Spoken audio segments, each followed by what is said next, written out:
thjesht Një minutë për zotin Azrolli. një pjesë të kontributit për çështjet që po diskutohen. Problemi qëndron mendoj që nuk kemi nevojë që të bëjmë replika sepse shumë gjëra janë publike dhe Po me që jemi në debat këtu.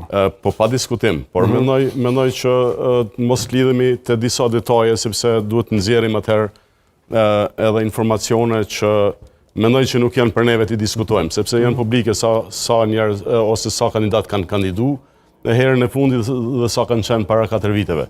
Pa diskutim, rinia në Kosovë faktikisht nuk është nivelin që ka qenë.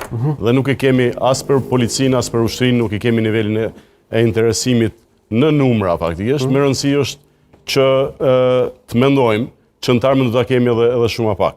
Krejt që kisha dash me thonë, nuk mendoj që buxheti direkt është në kualitet të jetës ushtarëve.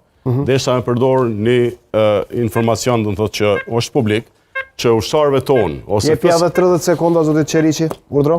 Hazrolli. Zotit Hazrolli ndjes, po, urdhro. Thash më merr randë zotit Qeriqi. Po merak. Problemi qëndron që në rajon, në 5 vitet e fundit, saksisht deri në vitin e kaluar janë rrit pagat 74 deri 144%.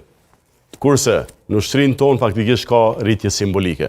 Kur them rritje simbolike ne mund t'i përmendim edhe pagat, por problemi qëndron ne duhet gjithë ta kemi fokus rritjen e mirëqenies ushtarit, atë që u tha më herët që ushtari nuk duhet mendoj për mirëqenien e familjes, po duhet të shërbejë me dinjitet dhe tani veten mirë dhe mos jetë i obliguar për me shkuar punu punë dytë, sepse ne kemi edhe një rregullore që nuk lejohet dikush të angazhohet në punë dytësore pa marrë leje